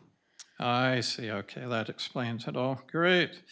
Okay, thanks very much for that compliance stuff, basically. Thank you. Thank you. Yeah, Director Wells? Thank you, Your Worship. Just with respect to Councillor Jones' comments on the gardens and such with the water restrictions, I just want to make sure council is aware that watering vegetable gardens or fruit trees is exempted at any time. Watering ornamental shrubs, flowers, and trees can be done with a drip or hand watering, even at stage 4. So those provisions are already encompassed in our bylaw. I just wanted to make sure council knew that. Yeah, my comment wasn't about that.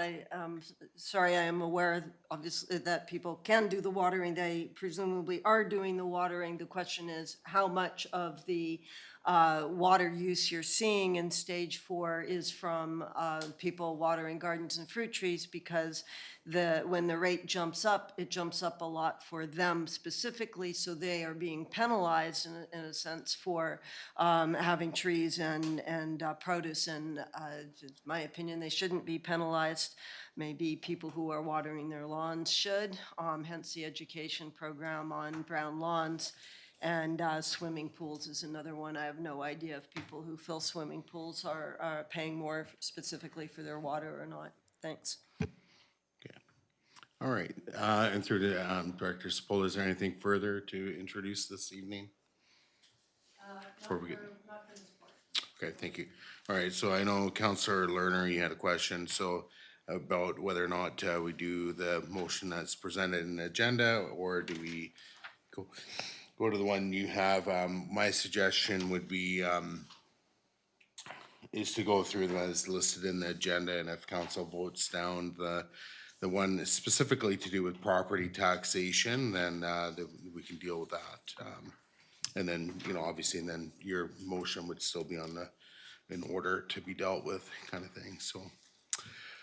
If council votes down the first one or doesn't amend it or what have you. And that's the other thing, you could always amend the one that's on there to just replace what you've got, right? So, all right, so I'm just gonna get the motions we'll do them all separately. That's probably the easiest way. So I'll just get the first one on the floor, that council directs staff to increase the property tax not by more than 6.5% in 2026. Second by Councillor Lerner. I'll just speak to it real briefly. I'm satisfied with this 6.5. I'm gonna save a lot of my debate for when we get into like an actual council meeting and so forth. When we really have the numbers down. And actually, I guess the motion should have maybe a friendly amendment that that the committee of the whole recommends to council that staff not increase property tax by more than 6.5%. I think that's how we should have it worded, correct, through the staff? Just the proposed tax increases that the committee recommends to council, yeah. And if the seconder is okay with that, okay. All right, so I'll just leave it in my comments there. Again, I'm comfortable with the not more than 6.5, because it still implies that we can go less than that if that's what council wants to do by making amendments and so forth. So Councillor Lerner is the seconder, and then I'll open it up.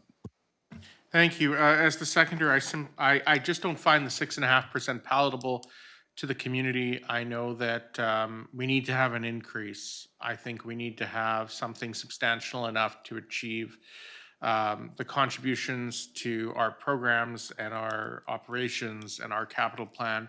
The 6.5 is just too steep, I think, for a lot of our residents, which is why I had the motion on the agenda later to do between 4% and 5%, which I think is more palatable. And so I'm not going to amend the motion yet. I want to hear what the rest of council has to say, but my intention is to make an amendment motion to reflect my recommendation. Thank you. Through the rest of council. Councillor Savage. Yeah, I'm looking at more at 4% myself, and with the QB increase can be certainly an explanation to the community that an increase above last year was needed because of the CUPE contract. I'm glad they're getting a good amount, but we do have to pay for it. And that's just for a general looking at it for me, about 4%. But we won't really know. I want to see how the reserves are actually funded, road reserve and the rest of them. There's basically those important 8 that we've studiously replenished each year, either the same or more. We increased the road reserve by a bit. And I want to see how those are funded. I don't want to go with the percent and find out the reserves haven't been funded the same as they usually are. And then the other is there's certain savings for what is being proposed that Councillor Lerner brought up one earlier, and that is the assistant, CAO assistant. So if that's not done, that's a big savings. I want to see when we go through the capital list, the spreadsheet.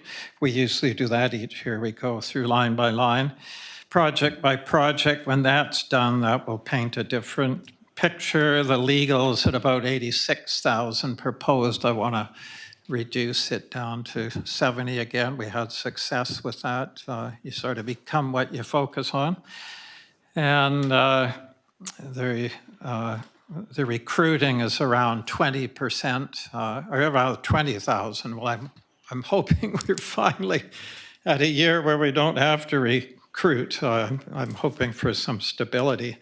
And even if we do, just do it in-house. So there's a 20,000 savings there. That's 36 right there. That's a 1% decrease just for those 2 things.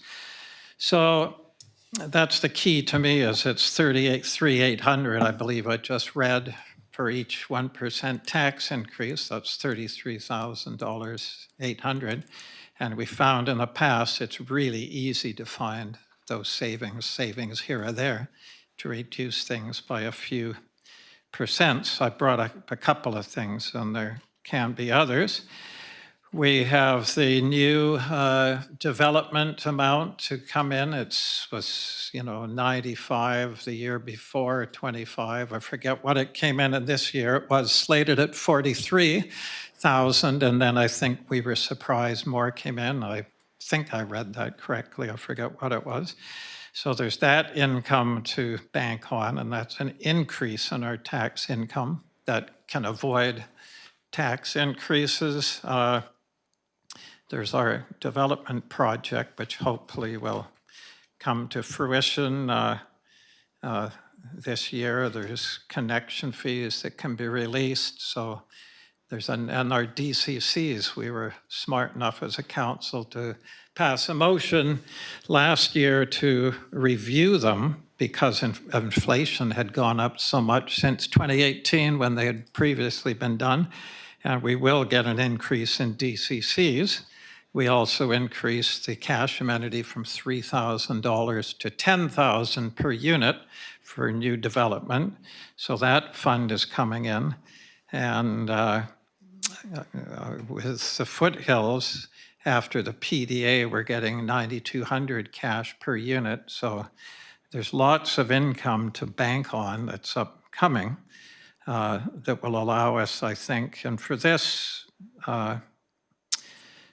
budget, I would like to keep the tax increase moderate, around 4%, because I'm hoping by next year, and I'm really pleased with the staff crew we have working now. I'm really seeing a nice team here, and I'm hoping we can get some consistency. And I know Director Sapola would be very much supportive of that. She has come up with this great idea of properly, at least working on the roads more every year. I really like that idea, but create stability so that council's smart ideas of saving money and getting income are done in a timely way and they're commensurate with our expenditures.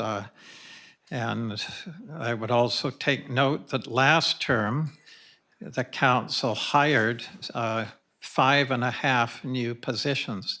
So if we're looking at being a bit behind the 8 ball with infrastructure funding and keeping our tax increases down, that really was a big hit on our tax increases. And this term, we've hired one public works person that's supposed to be doing machine work for 80% of the time.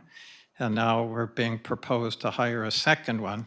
So that brings the total up to 7.5 new staff positions in a very short period of time. And our population's about 3,900 compared to the last census where it was about 3,605, I think, something like that. So we're really not having a lot of population increase to warrant that. So we really need to slow down, I think, with our expenses and let the population get caught up is sort of the idea. But my point being, I don't want to go too much on the raising taxes and spending money until we know it's an excellent, stable system to which we can contribute, and it'll have a big punch, right?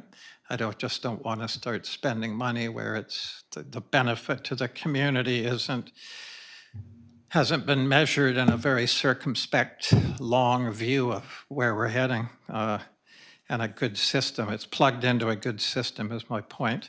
And so by next term, if we're reelected, I would really hope that we start working towards proper capital reserve funding, which means you pay each year exactly an amount that you have to pay each year. So when the replacement comes, it's already paid for. That's proper capital reserve funding. So for a truck, for a building, anything.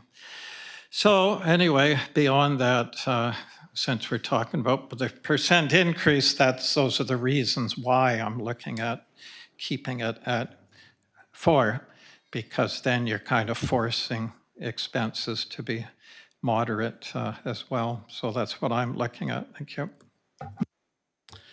Okay, well, I'm going to speak again to this, but I'm going to let first-time speakers go, and then we can have second-time speakers, and realize we're getting into heavy debate on this, but I want to go for it now.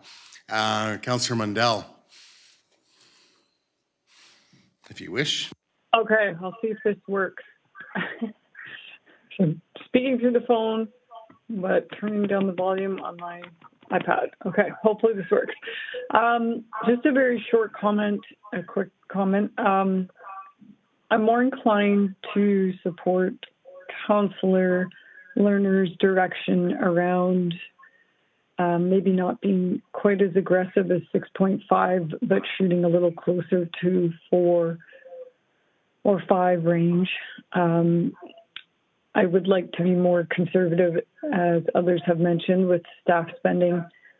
And I'd like to take a closer look to see where some cuts can be made to this budget to keep it closer to 4 to 5 range. I think that it's not unreasonable to request or think about 6.5%, but it is a big jump. And one of the things I tried to offer in my campaigning was that I would try to avoid big tax increases all at once. And in my mind, 6.5 is a significant increase. So that's all I have to say at this meeting for this topic. Councillor Jones. Yes, I actually wonder really whether we need to be settling on something tonight. I'm kind of, from what I hear, assuming we're not settling on something, we're just trying to give a general direction to staff to hopefully be helpful. So I have a few comments on that. I am more likely to be looking in the 4% range, but definitely not willing to land on a number right now because there's more information that I would like to have. And one of them is the reserves, to make sure that these numbers include them being funded in the way that they've been funded in the past, not including last year since we don't have full numbers for that, but looking back. The second is to take a look at the percent increase to staff wages and benefits. That number, Director Sopola is going to give a little more information on that so I can understand it better. But from what I'm seeing now, it's probably alone somewhere around a 4% increase. But again, I'm just guessing there based on the numbers we've had tonight. So I would like to be able to look at this and go, okay, if we're looking at a 4.5% increase, 4% of it's going to staff wages and benefits, are we okay with that? I need the numbers to know what question it is I'm being considering with that, in that respect. The other thing is a smaller percentage, but we have a proposed 5% increase to water user rate and 3% increase to sewer rate. I don't know exactly what percentage of our taxes are water and sewer, so once that increase is done, what percentage, this is for Director Sopola, what percentage of our taxes is, of that tax increase is actually coming from the water and sewer? Something very small, like 0.5% or? I'm sorry, but just so that I understand your question, tax increases are general fund, and we just talk about tax increases. Water is, I'm proposing 5%, and it's just to fund the water. of course, And yeah. then sewer is 3%, just funding sewers. So I'm not Yeah. blending those, but I did present council in the report there that gives you an idea of what the average person would be looking at as increases. So if you look at that chart, you'll see that a 6.5% increase is $105. A 5% increase is $19, and a 3% increase is $18, and that's taxes, water, and sewer respectively. Thank you. And when you take a 1% increase in the property tax and divide it amongst the population, how much of an increase is that? That will give me the 1%, comparison. 1% increase on $1,620, which is the municipal portion of your property tax, is $16.20. Okay, thank you. So that obviously raises the comment that most of our taxes are from outside of Lantzville, so whatever we do as residents, we still have to deal with the reality of the other increases that are coming our way, and I don't think we know what they're going to be yet. Is that correct? The only indication that I've had is from the library board so far and the garbage pickup from the RDN. And they said what those increases are? How much of a percentage? I believe the library was 6.2. The library isn't our largest one, of course, Yeah. and then the garbage is going up 5%. Thank you. So the last question I have is, when you look at a proposed tax increases, when you're proposing not to be more than 6.5%, what percentage of that is covered by taxes from properties, new development properties? The new development was the 33,000 that I had projected for the new construction. I had separated that out. The 6.5 is represented by existing taxes. So 1%, and if I recall correctly, last year, 3% of our tax increase was covered by new development. Does that sound right to others, to you? So they had put in 42,000 and it turned out to be 90,000, and then there was a big appeal. So where we ended up finally with the additional variance was we ended up with $33,000 variance on the general taxation. Sorry, just point of clarification. Are we talking about 2025 or 2026? Yeah, 2025. She asked me what Okay. what percentage of the taxes were covered by new construction in 2025. correct? Correct. And so we had projected, or it was projected that it was going to be 40,000 because that ended up in contingency. But it was more than that. It was more like 89,000. But there were several appeals that came through in September, and we were adjusted by about $14,000 off of that. So you do have the adjustments through as well. Somewhere around 2.5%, I guess, something like that. Something. And sorry, just further point of clarification, so of last year's 3% tax increase, about 2.5% of that was because of the non-market change, is that? No, the 2.5, the 3% that came through was on existing taxation was Okay. how it was structured. The 40,000 was additional taxes that were proposed to be collected on new construction based on the BC assessment documentation that you get in December. Okay, thank you. Okay, sorry, Okay, Councillor Jones. no worries. Thanks. So just to summarize, I'm not willing to settle on a number right now, but my hope is that when we look at things line by line and in more detail, we're able to take it down and still see that we can get some important projects done, because we do have a number of them on, and we're keen on getting some work done on infrastructure in Lantzville for sure. So I think a future meeting will help me know where I'm going to go with this. Councillor Lerner? Thank you, Worship. So first, I just want to clarify something with the library. The library was you're correct, it was about 6.2 in Lantzville. The library board gave a 5% increase, and then the province parses that out based on assessed value and population. And because our assessed value is higher than average, we get a higher than average increase in Lantzville, so it was 6.2. So one thing to note, just to also clarify, the taxation that we set, let's say we go with 5%, just as a number. The 5% is taxed on existing residents and based on their property value. If new builds come into play, that is beyond the 5%. And that is on the green chart of those 3 pages, there is a line item in the top called taxation. That is the 6.5%. And then there's a line below that called new taxation, and that is the new builds. So is that correct? That is correct. Okay, perfect. Thank you. So I'd like to make a motion to amend the motion on the floor by striking not more than 6.5% and inserting not less than 4% and not more than 5%. Is there a seconder to that? Second by Councillor Mundell, and then for discussion, go ahead, Councillor Lerner. Yes, this is just a committee recommendation. We're not settling on a number permanently, and we're just giving a range. So I don't find 6.5% palatable. I don't think the residents would find 6.5% palatable. I think that between 4 and 5% is sort of a range that I think the community can, and it sounds like the 4% area, 4.5% is sort of the area that the majority of councils have been talking about tonight.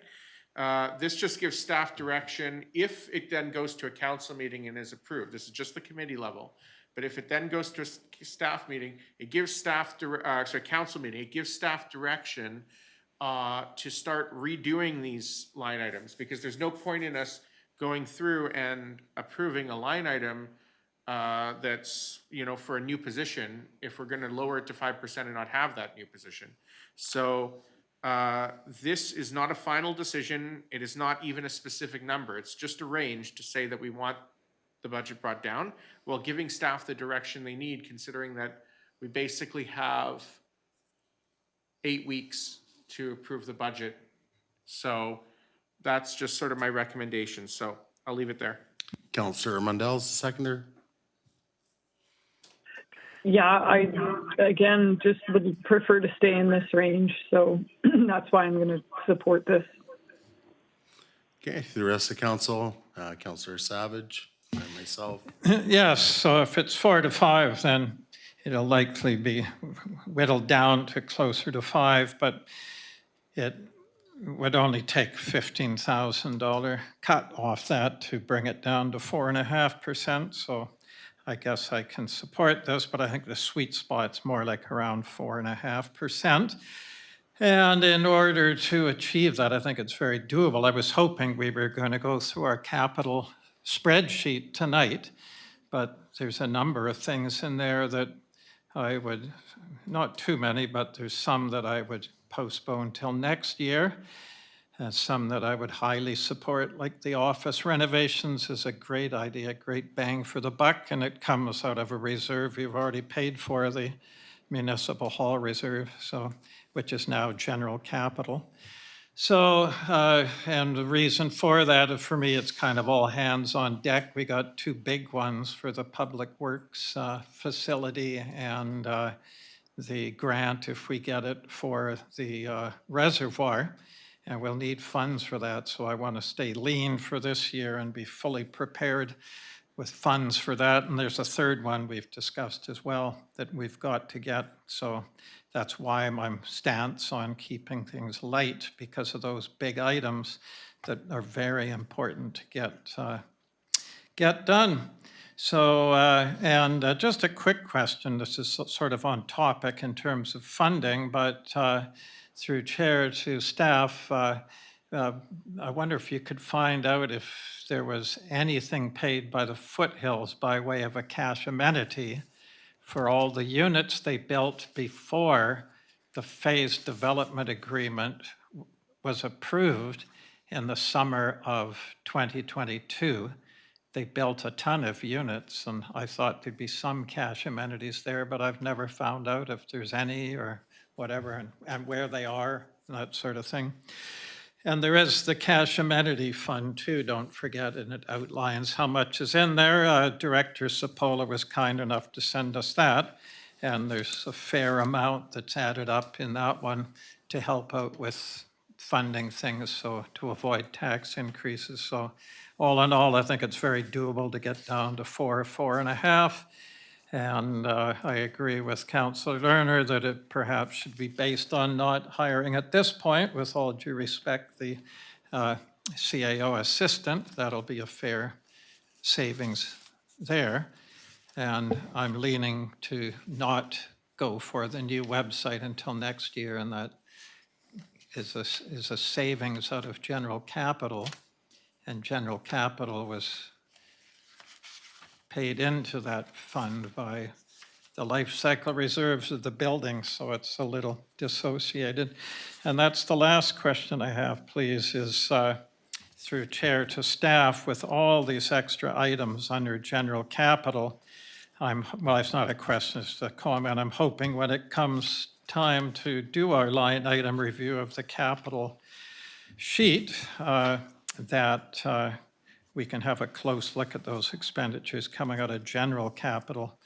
So the last questions, please, through chair to staff. When were you expecting us to go through the capital sheet? It's important to get stuff approved so it can be worked on for putting it out to tender and so on. Well, we had proposed additional meetings, and that wasn't a go.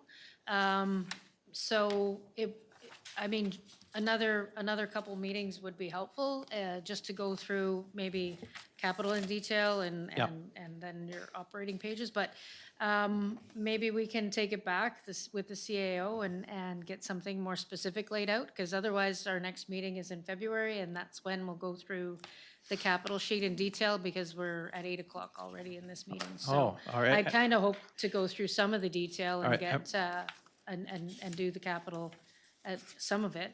And then the summary was meant for the operating. Okay, what about at the next council meeting, if someone comes prepared to have a list to approve, to fund right now, some of these capital things? It'll be quite a lengthy list. That way you don't have to wait a second to get going with stuff, okay? Yeah, can we look at the entire capital list as opposed to just Yeah. one? Oh, yeah, go ahead. So, a couple of things we can do in the next council meeting, which is January 28th, is part of it will be some development items, but part of it we can use definitely for capital. That's not an issue. But I think today there are some things council can give us direction on which are capital related tonight. I know you don't want to see a one by one, but I think if we slowly chip away at it, we can start doing things in the ground that need to be done and ready for spring and summer, because we don't want to lose the spring and summer this year. So we can do some tonight and we can do the rest next week. Yeah, I can, well, it's just a cow meeting tonight, so it's not that important, so we can. No, but you can give us direction tonight on some projects, and the rest of the direction, when you take it to the council meeting next week, we know what you want us to start on, and then we can finish the rest of the capital next week. Yeah. All right, I can do that a little later in the meeting then, or soon, but I'll just Okay. itemize them. Thank you. Yeah, so we're just on the amendment right now. So I've got myself down next. I don't know if there's any other speakers to that. So Councillor Jones, okay. Yeah, I won't be supporting the amendment simply because the 6.5, I'm not worried about at this point whether or not it's palatable to the public, to council, or anybody at this point.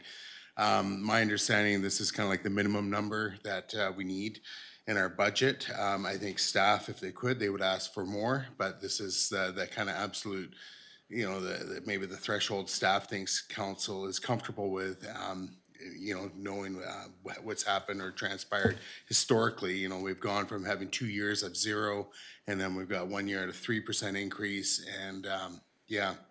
So, you know, it's, there's a lot of things happening here operationally and capital that are falling behind.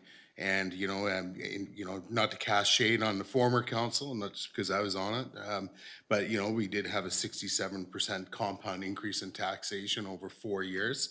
Yeah, but a lot of that was to correct some things from, you know, historically, and I accepted, you know, council's direction at the beginning of this term that, you know, we'll kind of simmer it down here and not have any further increases. However, you know, we've had a lot of big inflationary increases on the capital side of things and materials and so forth, and having like a 4% or a 5%, I just don't think it's going to cut it.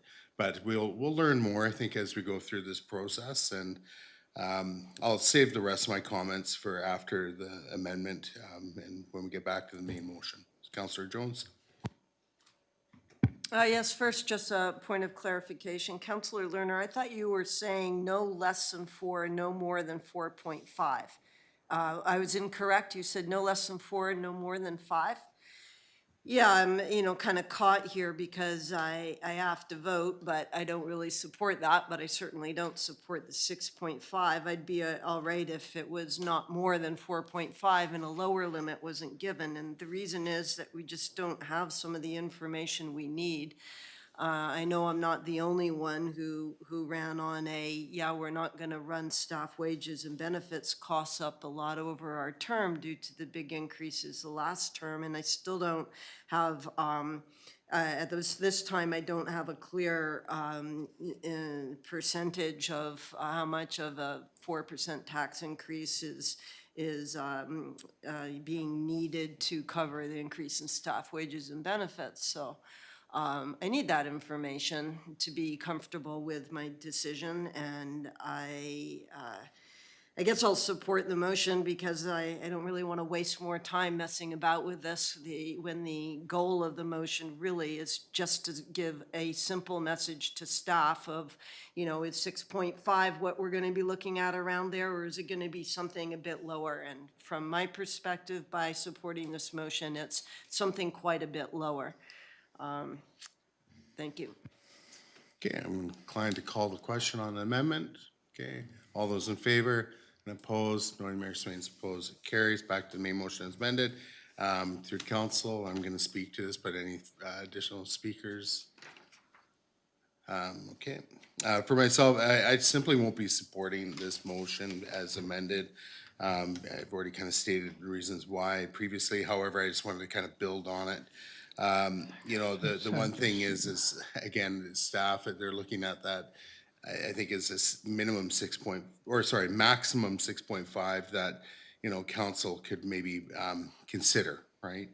Doesn't mean we have to go right to the 6.5 if we were to stick with the original motion. The problem that I'm having is, you know, I just at a very high level here, I know our housing stock has probably gone up minimum 10% in Lantzville. When I drive around some of our neighborhoods, new neighborhoods, I go, oh my God, there's a lot of things not getting done. And, whether it's the crows ripping up the boulevards and then there's stuff all over the roads that need to be cleaned up and the boulevards needing repaired, all these things add up. And, we talk about, oh, staff's being added and so forth, but again, things are just not getting done. And it's not to the fault of the current staff, it's just we don't have enough bodies doing the work, yet we keep adding more and more meters of work to do, whether it's adding on trails, they might be low maintenance trails, but they still require maintenance, inspections, and all sorts of stuff. We keep piling it on, but we don't put the resources. This, again, is a budget that's setting us up for future failure. I think residents in Lantzville, the people I know and bump into are pretty comfortable with paying taxes. In fact, I had someone recently say, I'm prepared to pay a lot more taxes just to keep Lantzville the way it is, not allow any change. I'll pay way more tax for that. So it's interesting sometimes when you talk to residents, like what they want from their tax dollars and what they're prepared to spend. But this one resident, he said he was prepared to spend a substantial amount more money on taxation just to have things like the long-term care facility not happen. So anyways, I'll leave my remarks there. I know where this is probably going on a vote based on the passing of the amendment, so I will save my breath. Whoever wishes to speak next. Okay, nobody. I'll call the question on the main motion as amended. All those in favor? Opposed? No. Mayor Swain's opposed. Carries. All right, that's done. I think we need to do the next two, so I'll put on the floor that the council directs staff to increase the water user rate by 5% in 2026. I'll move that and do second by Councillor Lerner. I think, just speaking to this real briefly, we've heard from staff, this is kind of a minimum. Staff also said they would like to increase this a lot more based on the reasons that were provided, and you can roll back the tape at your leisure if you want those back again. But to me, these seem to be very necessary, so I'll leave it there. Councillor Lerner is the seconder if you wish. Just in agreement, I think that I don't think we have much of a choice with the water fees, especially with all the regulatory requirements for compliance that we have to do this year. My hope is to see, as we go into future years, what Director Sapola was talking about, which was the sort of cyclical plan of, let's say, every 10 years we have to do this, every 5 years we have to do that, and we can stabilize our reserves so that we don't have substantial increases. But this is being paid only by water users, and at this point, we're not bringing any different pricing for stage 4. We're not bringing in any different tiers or changes to the fee structure. We're simply doing the minimum 5% to maintain our things, so I'm fine with that. Any additional speakers? Councillor Savage. Yes, I agree. I'll be supporting it. It's basically water users have to know that the costs are what they are, and there's nothing to cut here. It's you have to have a good maintenance of your water system, and we do have compliance issues, so the increases are 100% justified for this. Additional speakers? Councillor Jones. Yeah, I support the motion, and also we've talked a little bit about some educational efforts and some further sort of investigation as to why water rates go up, aren't going down in level 4 restrictions. So I look forward to hearing more from staff as to how that can be achieved. Okay, any additional comments? Okay, we'll call the question. All those in favor? Opposed? That is carried unanimously. That takes us on to the next one, that council directs staff to increase the sewer rate by 3% in 2026. Do we have a seconder? Second by Councillor Savage. Similar, again, speaking to the support of this motion through the council, similar reasons already given from based on the water review. These are required, these are necessary. It's just that straightforward, so I'll leave it there.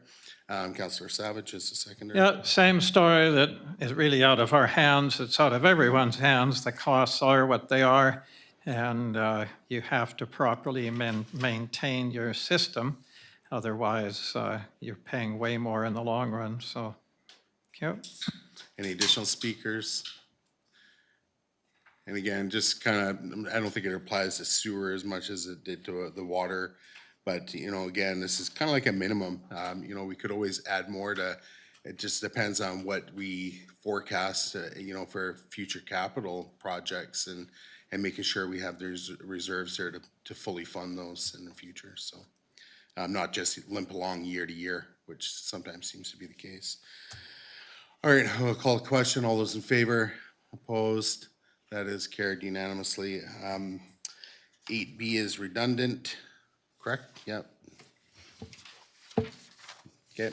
And Director Sepola, I know you have this on there, this proposed road maintenance. How pertinent is that tonight? Because we have some pretty big stuff in camera that we need to get through. If council's in agreement with the project, then I was just introducing it as part of it. And you can defer it to the next meeting if you wish, but if council likes the idea, then it can be just part of the next presentation. And I'll continue to leave that 200 in there and flesh out the program a bit more with the project manager. Yeah, my concern is could take quite a while to get through for council, so my advice to the council is just to refer this to our next agenda, and because again, we got pretty big matters to deal with in camera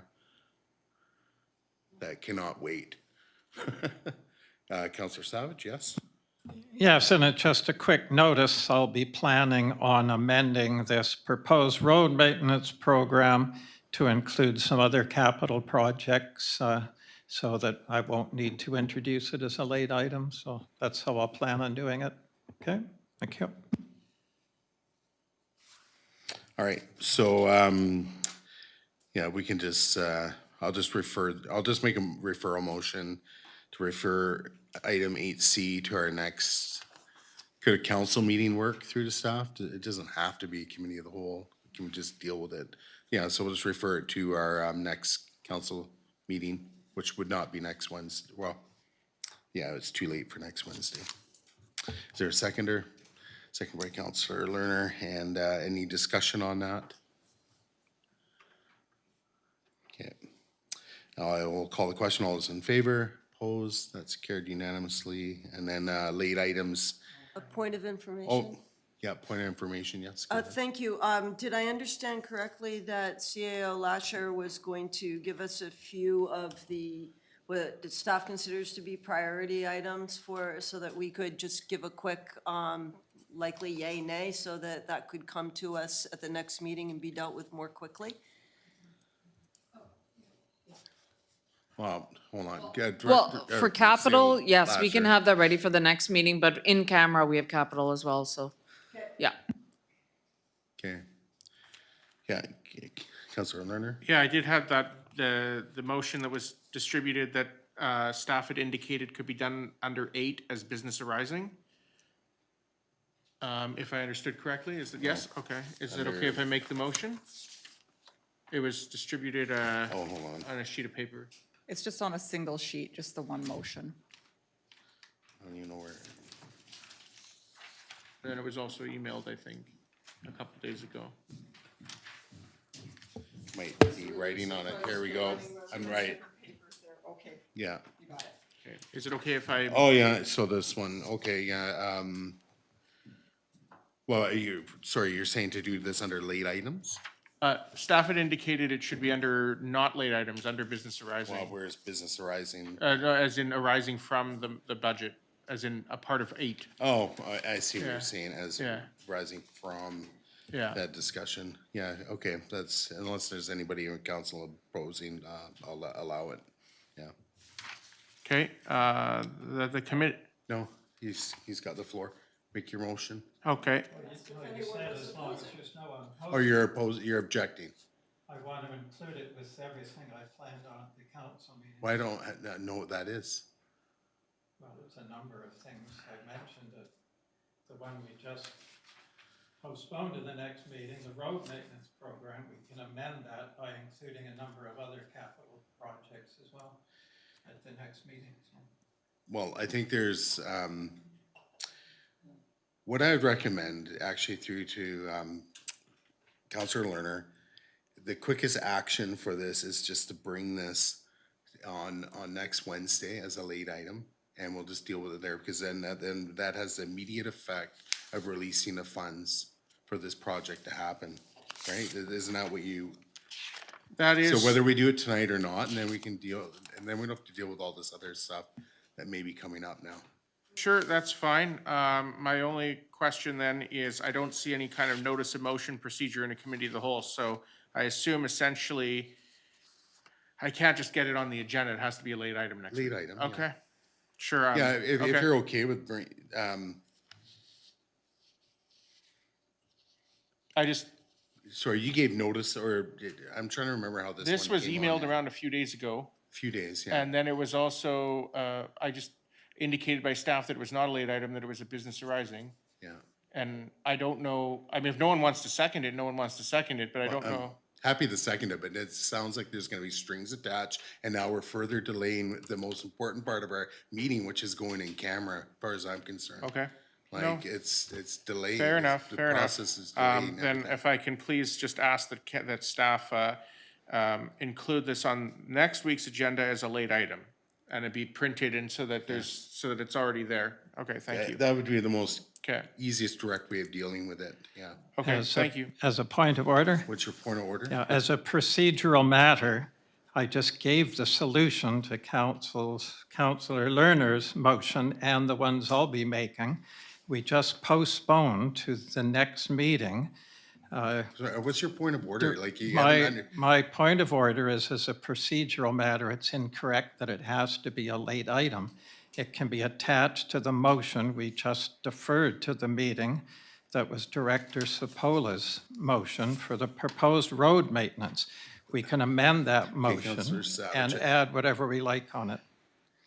That's It's the being- correct procedure. It's already being voted on, and it's being dealt with. Now, there's no motion to amend.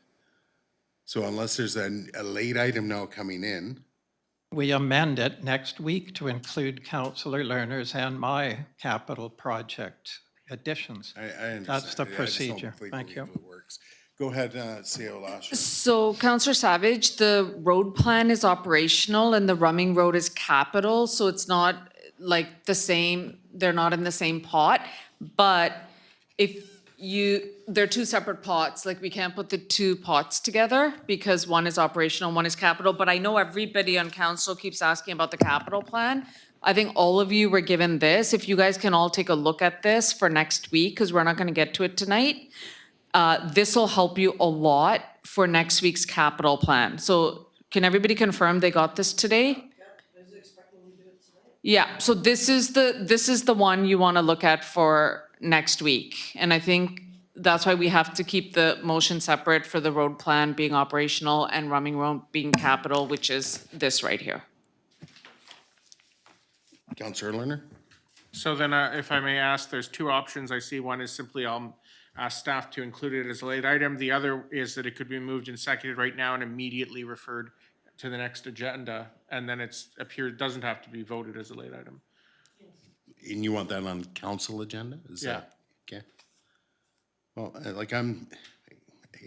I'm just trying to get to the Yeah. in-camera. No, sure, I understand. The quickest possible way. Okay. Because the item in camera keeps getting delayed. Sure, I'll just make so- it to the, I'll just make it as a late item then, on the next meeting. I understand we have one resident that's keenly wants an answer to. It's gonna be on the next agenda where that's when it gets decided.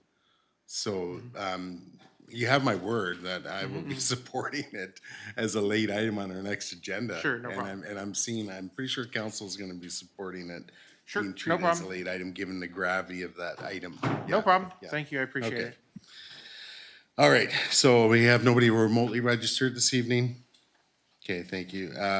So I'll make the motion that we'll close this committee of the whole meeting pursuant to sections 91 D, E, G, K, and N of the community charter. Is there a seconder? Seconded by Councillor Lerner. I'll call the question. All those in favor? Opposed? That's carried.